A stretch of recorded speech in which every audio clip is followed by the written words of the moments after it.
നമസ്കാരം, എല്ലാവർക്കും ഗുരുദക്ഷിണയിലേക്ക് സ്വാഗതം. ഇന്ന് ഞാനിപ്പോൾ ഡിസ്കസ് ചെയ്യാൻ പോകുന്നത് തമിഴ്നാട് ഇലക്ഷനിൽ ഞാൻ എന്താണ് ആഗ്രഹിച്ചത് എന്നുള്ളതാണ്. അപ്പോൾ തമിഴ്നാട് ഇലക്ഷനിൽ ഇപ്പോഴത്തെ സിറ്റുവേഷൻ എന്താണെന്ന് വെച്ച് കഴിഞ്ഞാൽ കൂടുതൽ സീറ്റുകൾ കിട്ടിയിരിക്കുന്നത് വിജയ്ക്കാണ്.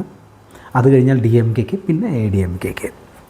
ഞാൻ എന്താണ് ആഗ്രഹിച്ചതെന്ന് വെച്ച് കഴിഞ്ഞാൽ DMKയും ADMKയും ഒരു നല്ല രീതിയിൽ സീറ്റുകൾ വാങ്ങി ADMK പവറിൽ വരണം എന്നാണ് ആഗ്രഹിച്ചിരുന്നത്.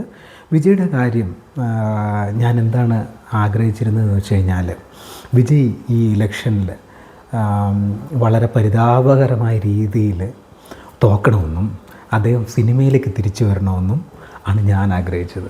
ഇതിനുള്ള കാരണം എന്താണെന്ന് വെച്ച് കഴിഞ്ഞാൽ ഞാനൊരു വിജയ് ഫാനാണ്. ഞാൻ മാത്രമല്ല, എൻ്റെ കുടുംബത്തിലെ എൻ്റെ മക്കളെല്ലാം വിജയുടെ കട്ട ഫാനാണ്. അപ്പോൾ വിജയെ സിനിമയിൽ കാണാനാണ് ഞാൻ കൂടുതൽ ആഗ്രഹിച്ചത്.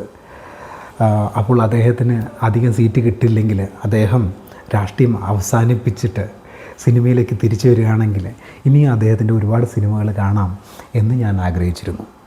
എന്നിരുന്നാലും വിജയ് തോക്കുക എന്ന് പറയുന്നത് ഒരു വിഷമമുള്ള കാര്യമായിരുന്നു. ഇത്രയും ഞാൻ പ്രതീക്ഷിച്ചിരുന്നില്ല.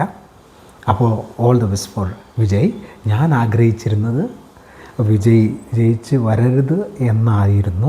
അതിനുള്ള കാരണം അദ്ദേഹത്തോടുള്ള, അതായത് ഞാൻ അദ്ദേഹത്തിൻ്റെ ഒരു ഫാൻ ആയിരുന്നത് കൊണ്ടാണ്. ഇതാണ് എനിക്ക് തമിഴ്നാട് രാഷ്ട്രീയത്തെക്കുറിച്ച് പറയാനുള്ളത്. അദ്ദേഹം ചീഫ് മിനിസ്റ്റർ ആകട്ടെ, എങ്ങനെയുണ്ട് അദ്ദേഹത്തിൻ്റെ റൂളിംഗ് എന്ന് നമുക്ക് കാണാം. നല്ല രീതിയിൽ ചെയ്യുകയാണെങ്കിൽ ഇനിയും ഒരുപാട് ചാൻസുകൾ അദ്ദേഹത്തിന് കിട്ടാനുണ്ട്.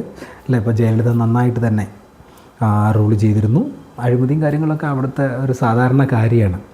അതായത് ഒരു സാധാരണ കൗൺസിലർ ഒരു ടേമിലുണ്ടാക്കുന്ന പണം എന്ന് പറഞ്ഞു കഴിഞ്ഞാൽ, ബ്രൈബിലൂടെ ഉണ്ടാക്കുന്ന പണം എന്ന് പറഞ്ഞാൽ 3 കോടി 4 കോടി രൂപയ്ക്കാണ്. അപ്പം ഒരു മിനിസ്റ്റർ, ഒരു ചീഫ് മിനിസ്റ്ററിനൊക്കെ ഉള്ള പൊട്ടൻഷ്യൽ നമുക്ക് ആലോചിക്കാൻ പോലും പറ്റില്ല.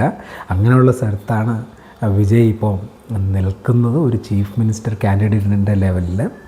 ഇപ്പോൾ ഉള്ള കണ്ടീഷനിൽ അവർ എങ്ങാനും റിസൈൻ ചെയ്യുമോ എന്തെങ്കിലും ചെയ്തു കഴിഞ്ഞാൽ, അങ്ങനെ ഒരു ത്രെട്ടനിങ് നടന്നിരുന്നു. 108 MLA-മാരും റിസൈൻ ചെയ്യുമെന്ന് പറഞ്ഞിരുന്നു. അങ്ങനെയൊക്കെ നടന്ന ഒരു റീഇലക്ഷൻ ഉണ്ടായിട്ടുണ്ടെങ്കിൽ ഇപ്പോഴത്തെ കണ്ടീഷനിൽ TVK മൃഗീയമായ ഭൂരിപക്ഷത്തിൽ വരികയും വിജയ് അവിടെ ചീഫ് മിനിസ്റ്റർ ആകുകയും ചെയ്യും. എന്തായാലും ഉടനെ തന്നെ അങ്ങനെ ഒരു സ്റ്റെപ്പ് ഉണ്ടാകാതെ വിജയ് ചീഫ് മിനിസ്റ്റർ ആകുകയാണെങ്കിൽ ആ ഇലക്ഷൻ്റെ കോസ്റ്റ് നമുക്ക് സേവ് ചെയ്യാൻ പറ്റും. അപ്പോൾ all the best Vijay. Thanks for watching. By.